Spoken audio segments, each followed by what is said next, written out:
This world is not meant for you. Run, boy, run. They're trying to catch you. Run, boy, run. Running is a victory. Run, boy, run. Beauty lies behind the hills.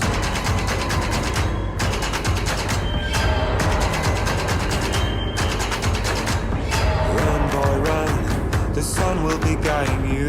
Run, boy, run. They're dying to stop you. Run, boy, run. This race is a prophecy. Run, boy, run. Break out from society.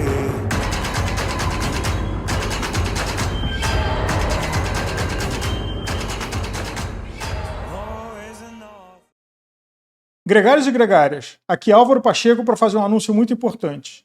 Eu, nos meus mais 40 anos de pedal, descobri há quase 20 o que realmente é o encanto de andar de bicicleta, que é viajar.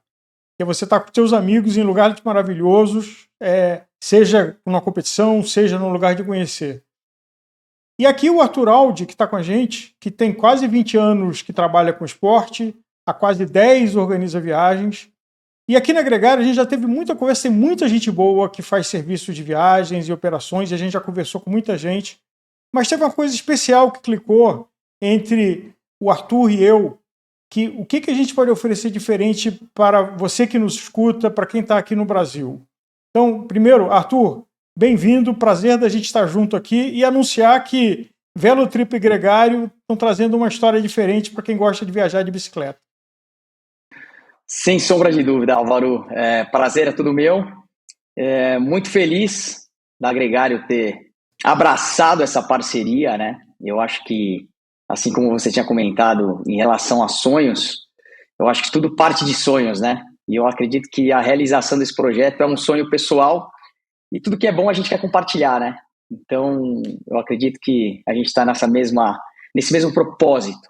Então, e eu acho que a nossa história aqui é realizar sonhos de quem está nos ouvindo e vai poder conhecer que é um percurso que você tem alguns anos, você já vem trabalhando para aperfeiçoar, ali nos Alpes franceses, ali meio baseado na região de Annecy, onde tem montanhas HC, fora de categoria 5, categoria 1, 6, categoria 2, 6 montanhas, e um apanhado de que você fala assim, quem conhece fala, putz, se eu fosse para fazer uma primeira viagem, o que é assim para apaixonar na lata?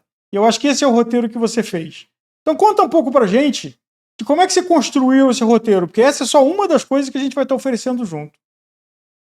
Exatamente.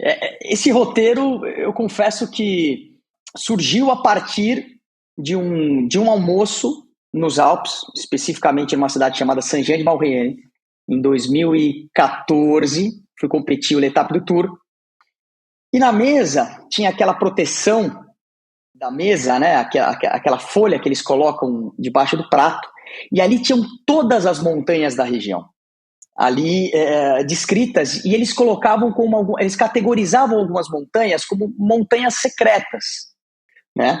E isso me despertou muito a atenção, porque a gente está acostumado quando viajar, a escalar as principais montanhas, né? Uhum. E o que mais me chamou a atenção na região é que você tem, além das principais montanhas, montanhas secundárias, que a gente pode dizer assim, tão legais quantos, que compõem toda essa cadeia de montanhas dos Alpes, que eu acho, por sinal, uma região muito especial, né?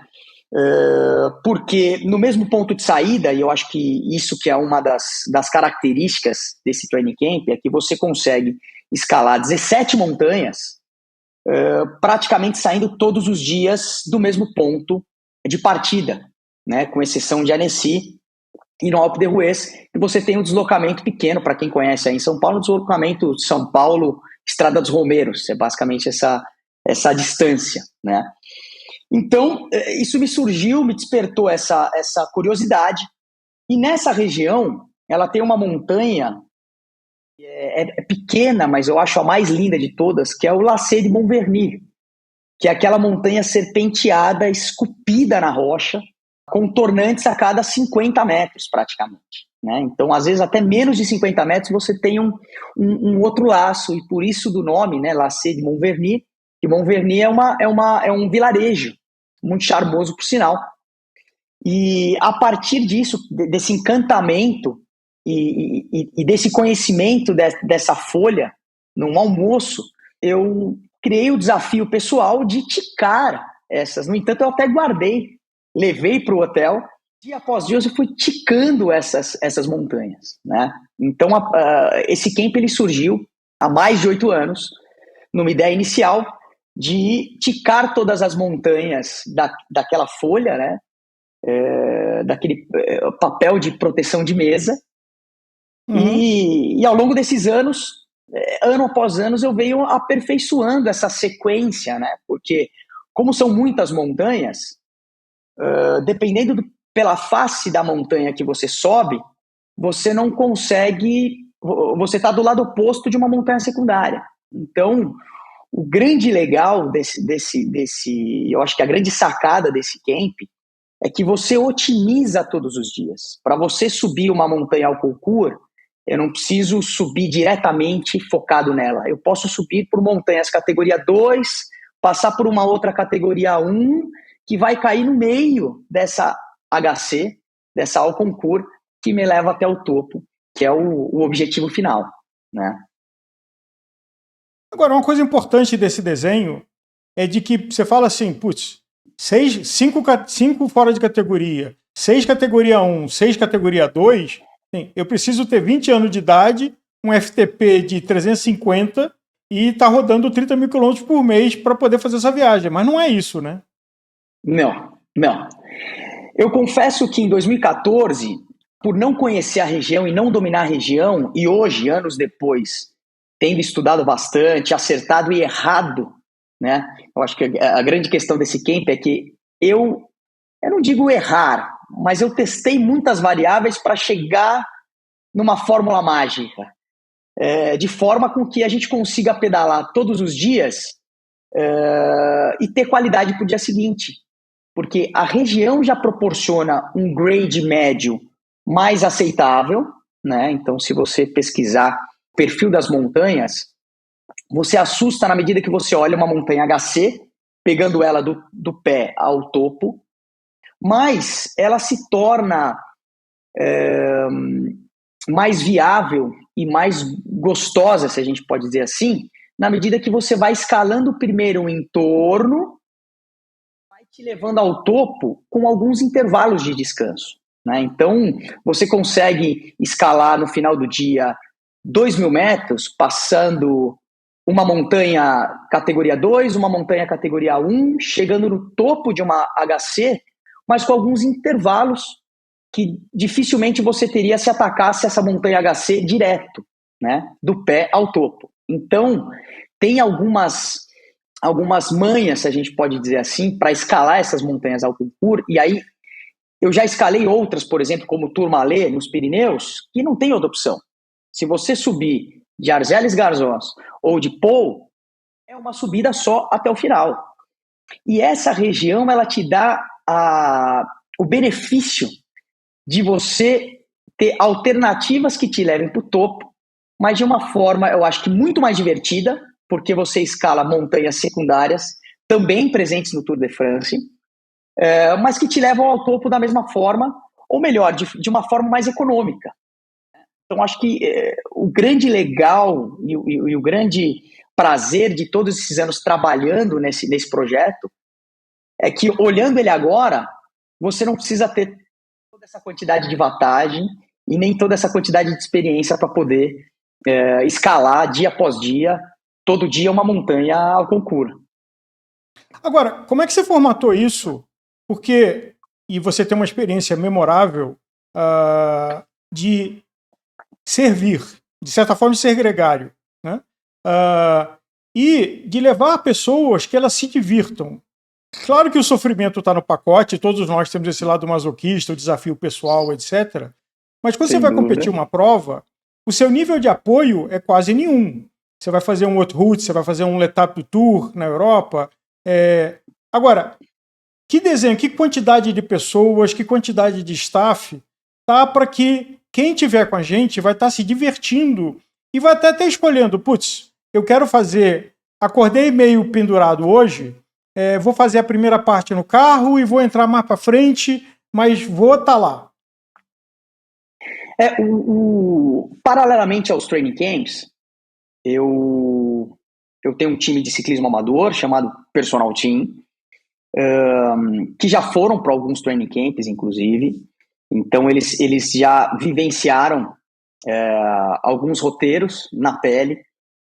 E ao longo desses anos, a gente pôde entender que muitas das vezes quem está liderando está num nível acima dos liderados, né? ou dos clientes, dos demais ciclistas e tudo mais. Então, na medida que quando você pensa num trajeto e num apoio para o teu cliente e não para você, ou seja, na medida que eu entendo que eu estou lá para trabalhar, que eu vou me divertir, mas que eu estou indo para trabalhar e eu preciso ter um roteiro que atenda o meu cliente e não a minha expectativa, né? Então, você começa a oferecer uma estrutura ou a entender que a estrutura precisa ser diferente, né? Então, desde a quantidade de staffs por atleta, né? Porque você, dentro de um pelotão de 15 pessoas, você tem ao menos 3 diferentes ritmos, né? Uhum. Você tem ali o primeiro grupo, que é o grupo high performance, mesmo sendo um grupo amador, você tem aquele grupo que está todo dia disposto a pedalar 100, 130 com 2,5 pau, 3.000 muitas das vezes. E você também tem dentro daquele mesmo grupo 2 subgrupos de um pessoal que pedala 90, 100 quilômetros com 1.800, com 2.000 metros, e também com diferentes ritmos, né? Então eu acredito muito que essa experiência que eu trouxe dentro da base da Personal Team em oferecer um apoio presente, pedalando junto, né? Então, e oferecer uma estrutura e um perfil de treino onde eu atendo também esses atletas, você acaba dando qualidade para todo mundo ao longo de todos os dias, porque fazer um desafio de um dia, muitos conseguem se superar. O problema é que no dia seguinte, aquele atleta já não acorda do mesmo jeito. Principalmente se ele fez um desafio muito extenuante no dia anterior.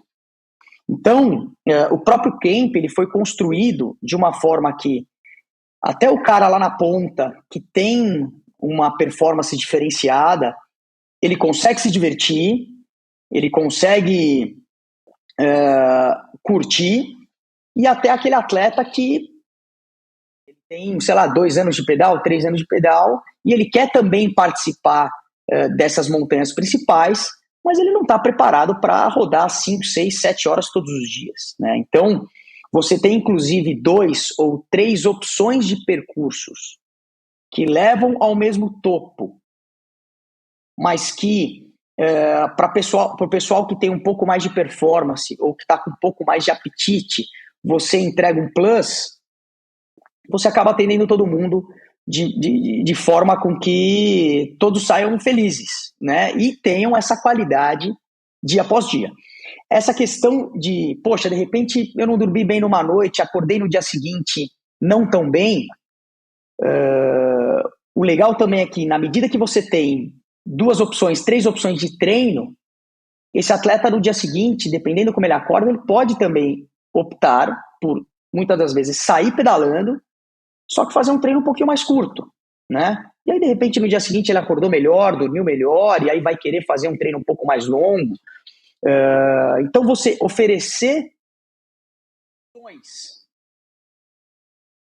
para esses diferentes tipos de atletas, para ele poder chegar e ter a mesma experiência, uma experiência muito parecida com quem tem muito mais anos de bagagem ou está muito melhor treinado, é fundamental para você ter um sucesso para o grupo inteiro, né? Eu acho que é preciso pensar em todos esses níveis e aspirações, né? Porque eu acho que todos os atletas eles estão em momentos diferentes, né? E às vezes querem curtir ali aquele mesmo final de semana, ou aquela mesma semana, ou aquele mesmo roteiro.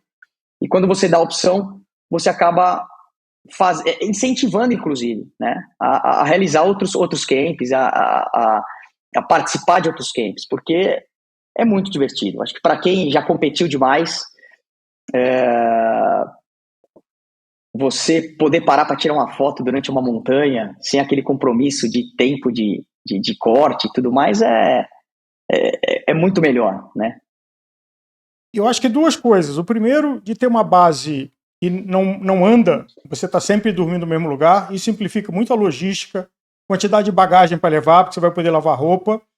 Mas também, para quem num dia estava quadrado, isso aconteceu comigo em viagem, você fica no hotel. Não quero acordar às 6 horas para sair fazer o pedal e quero fazer um day off hoje. Então, assim, essa opção existe. É claro que vai dar uma puta dor no coração ser ali day off em euro, mas eu já tomei essa decisão de fazer o day off para me divertir mais para frente e ficar com a perna cheia para aproveitar o que tinha pela frente. Então, essa é uma coisa que faz diferença. E acho que a outra, dessa sensibilidade de atender, essa sensibilidade de que não é uma competição, claro que todos nós somos competitivos, e você está cheio de troféuzinho aí atrás de você, mas o fato de que a gente está se divertindo. E eu me lembro, já falei isso no ar algumas vezes, de que uma das viagens próprias do E, inclusive, que a gente resolveu com um grupo de amigos fazer, eram 6 amigos, e a gente resolveu fazer um contrarrelógio individual na subida de Alpe d'Huez. E foi divertido, bacana. Só que chegou lá em cima, foi praticamente igual se tivesse feito a subida do Jaraguá. Então, assim, eu estava ali num lugar histórico, icônico, mas com o coração a 180, cuspindo sangue para me divertir, e eu não estava lá. Então, acho que uma das graças quem quer fazer pilha vai, mas tá no lugar, parar, tirar foto, ter um café bacana, para ali, toma um café, segue em frente, assim, porque eu acho que essa é a brincadeira. Diferente de uma etapa profissional de ciclismo, que deu bandeira, você tem que torcer o cabo até a outra bandeira, saiu, estão entre amigos num lugar maravilhoso, com puta serviço, e tá num lugar maravilhoso, parar ali, tirar uma foto, porque inclusive é isso que a gente fica na memória, né? Você olha para aquela foto e conecta com aquela experiência que a gente viveu. Eu fui muito competitivo. Em 2008 eu competi 36 provas de mountain bike pela Pedal Power na época, inclusive. E se eu pudesse, eu falo para todo mundo assim, se eu tivesse duas escolhas, competir em alto rendimento o resto da vida ou só fazer viagens, certamente escolheria de olho fechado só fazer viagens. Eu não sei se ainda gosto de competição, é muito legal você ter um objetivo. E eu acredito que na medida que você se compromete com o training camp, você também define um objetivo, né? Você sinalizou que quer estar em boa forma para aquele período, porque você quer curtir, né? Então, eu brinco, em um dos nossos training camps, uma vez eu escrevi uma carta, eu falava assim, eu tinha uma avó italiana e a gente ia tomar sorvete de chocolate. Enquanto a minha avó estava terminando o primeiro, eu já tinha devorado o segundo. A avó italiana falava, menino, você precisa saborear o sorvete. Você não está sentindo o gosto do sorvete. E trazendo para um paralelo para nossa realidade ciclística, eu fui um escalador, nunca escalei bem. Eu tinha um grande adversário, que era um super amigo meu, o Alexandre Schola, da Pedal Power, um escalador nato, me largava na subida. Então eu nunca gostei de subida. E na medida quando eu comecei a degustar e aprender a saborear a subida, você se torna não um escalador, mas você se torna um ciclista mais feliz, porque você vê que subida não é só sofrimento, né? Não é só fugaz. Eu acho que tem uma alegria e um prazer também além da dor, né? Desse lado masoquista que o ciclista tem. Então, é muito legal você estabelecer um tempo, um novo recorde numa subida, mas principalmente para nós que viajamos para fora, para França, para Itália e tudo mais, para curtir algo épico, isso não está no nosso quintal todo final de semana. Eu acho que você saborear isso e degustar cada tornante, cada curva, cada ângulo, né? Que você não enxerga quando você está fugaz. você está só concentrado em gerar performance, eu acredito que você acaba perdendo muito, né, no quesito prazer, quando você só está concentrado naquilo. Eu subi o Alpe d'Huez e não reparei nem o que tinha pela frente, né? E eu já tive essa experiência. Eu já subi o Alpe d'Huez full gás. Mesma coisa, não vi nada.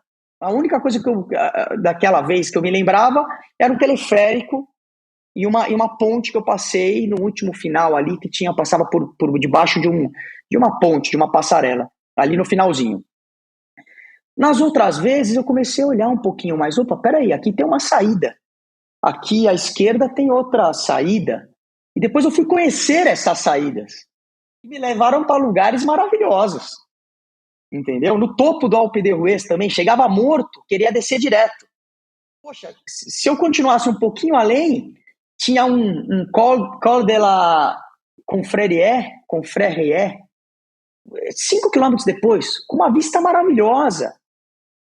Então, assim, o legal de você degustar é que você consegue estar consciente e muito bem oxigenado para poder... E não é que a gente não faça força, tá? A gente também faz força. Mas a gente está num nível de consciência que a gente pode reparar nos detalhes e até conhecer outras possibilidades. E eu ouso dizer que as montanhas secundárias do Alpe d'Huez são até mais bonitas que eles. Ele é o ícone, né? Ele é o icônico, ele certamente precisa ser escalado. Mas tem um Col de Auris, que é uma montanha secundária que cai, se não me engano, na curva 4 do Alpe d'Huez, curva 5. Poxa, que é uma montanha maravilhosa. E se você passa ali fugaz, você nem repara. Você passou pela entrada e nem viu, sabe? Então, eu acredito que a missão, não só da Velotrip, mas dessa parceria Gregário e Velotrip, é talvez a gente ressignificar um pouquinho, principalmente para a turma que já vem treinando há muito tempo, o sabor do ciclismo, né? Resgatar um pouquinho aquele... Por que você começou a pedalar? Qual que era aquela curtição, qual que é aquela brisa, né? Que você... Resgatar aquele primeiro amor à bicicleta, né? Não é só sofrimento, não é só e eu fugar, diria que esse tipo né? de viagem resgata até a nossa adolescência, quando a gente não tinha obrigações, porque você está ali com amigos, num lugar maravilhoso, onde a única coisa que você tem que fazer é comer, dormir e pedalar. E não tem a pressão de agenda quando a gente está aqui na nossa casa, que tem a família, que tem trabalho, que tem compromisso social. Então, assim, é a vida de adolescente que a gente teve há X anos atrás, que é a liberdade de você só fazer o que você está com vontade, inclusive essas brincadeiras. Quer tomar banho, toma. Quer fazer a barba, faz. Ninguém tá nem aí porque você tá entre amigos, gente que se conhece. Agora vamos entrar aqui na parte, e eu recomendo quem está nos ouvindo aqui agora colocar um babador, que a gente vai falar aqui dos detalhes dessa história.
Então, começando só para ter uma lista aqui. Atenção, recomendo colocar o babador.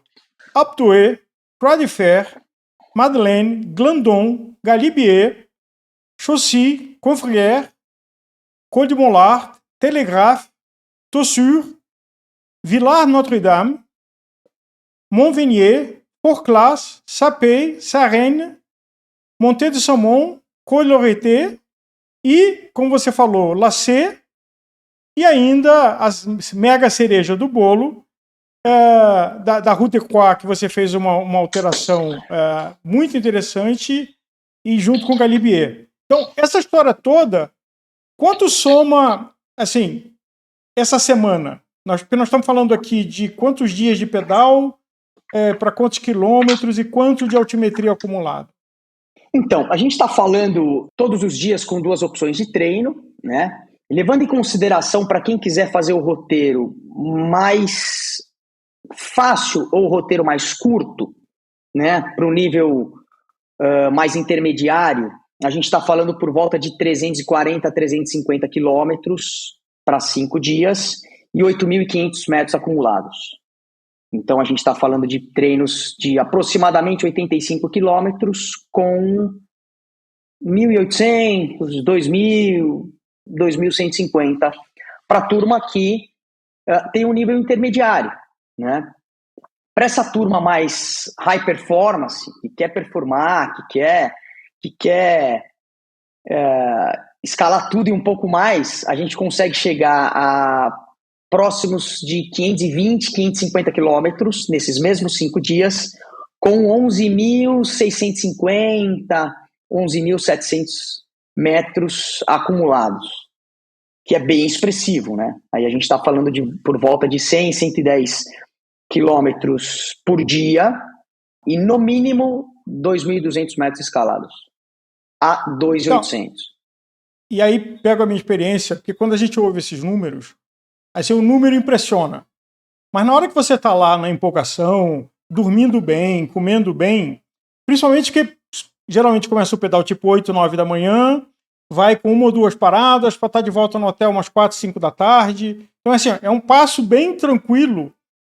Claro que vai ter a opção de quem quiser entortar o cabo, entorta o cabo. Mas eu descobri no passado de que abaixo de 10.000 de altimetria numa semana é muito factível se você der uma apertadinha de treino com umas 3, 4 meses antes. Até 15.000, eu diria que talvez 5, 6 meses. Acima de 15.000 de altimetria na semana, aí já é outro nível de história.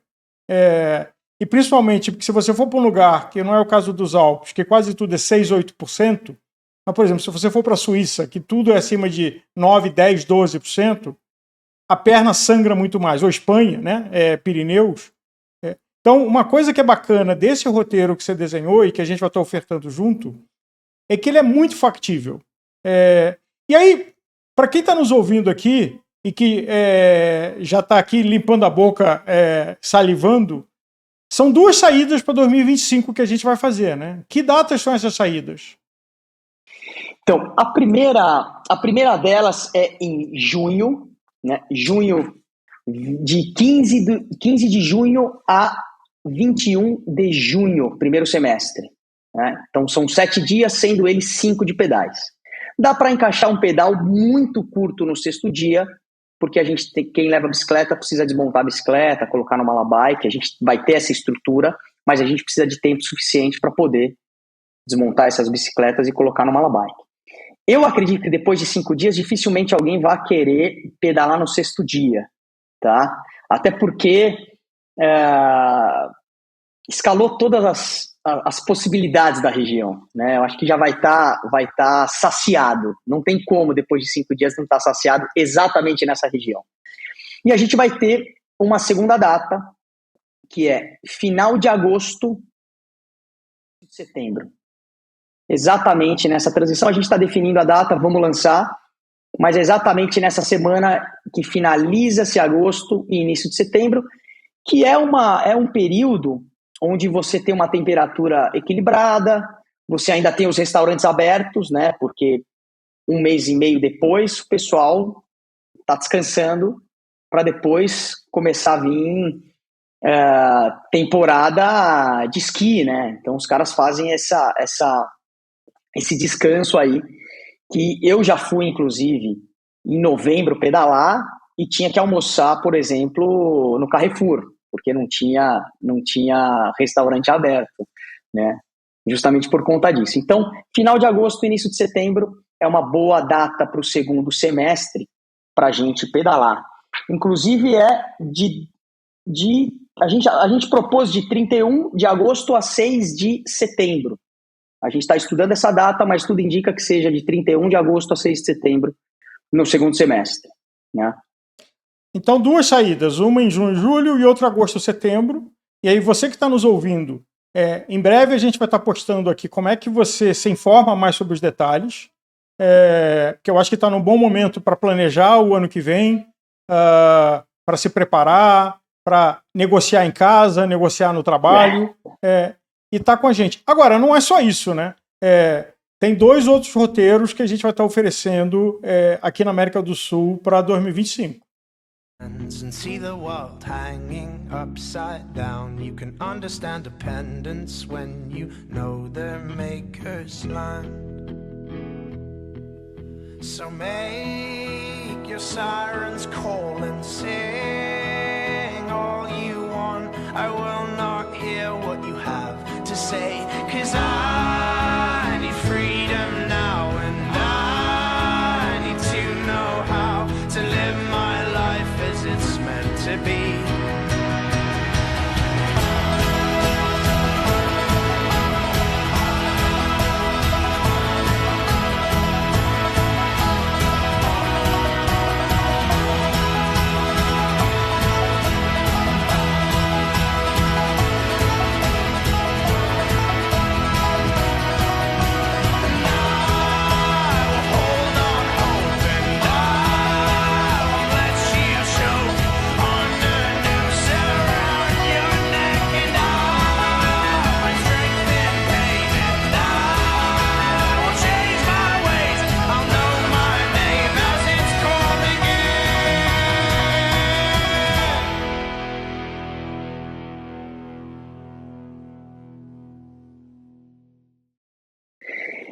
Esse training camp Vale Nevado, peço que é um pocket camp, que a gente está pertinho do Brasil, a gente está falando de um voo de 3 horas e meia, 3 horas e 45, se eu não me engano.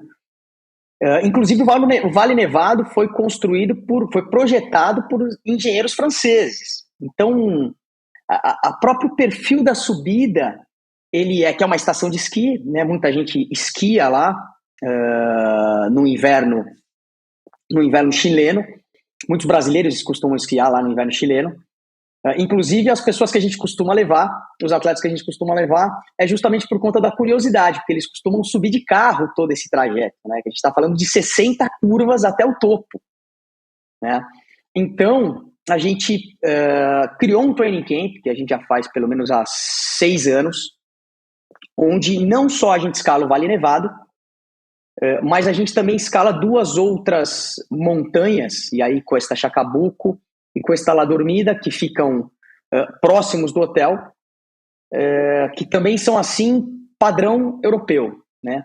Esse training camp do Vale Nevado, ele é uma amostra para quem quer pedalar num padrão europeu aqui do ladinho do Brasil, né?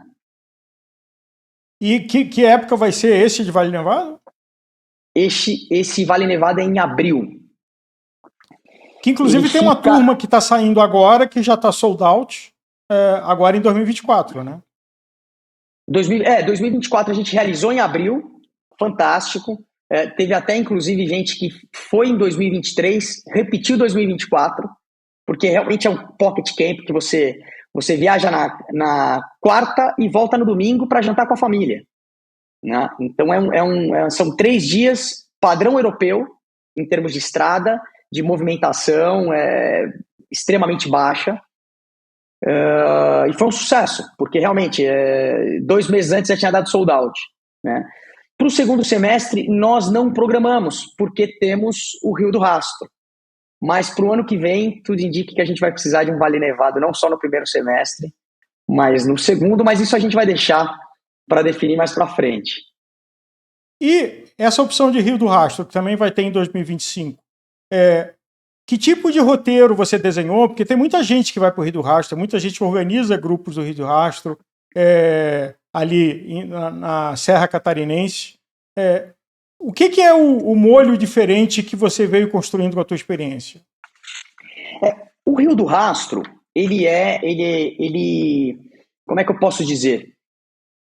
Só o Rio do Rastro por si só já é uma montanha espetacular, né? O problema é você fazer uma viagem, porque para chegar em Bom Jardim da Serra, você tem uma operação logística desafiadora, não só para quem vai trabalhar, mas também para quem vai curtir, né? Então você normalmente desce ou em Florianópolis ou em Jaguaruna, que fica a 1h45 de Bom Jardim da Serra. E assim como no Chile, não faz sentido você ter uma operação de viagem trabalhosa para pedalar apenas uma montanha, né?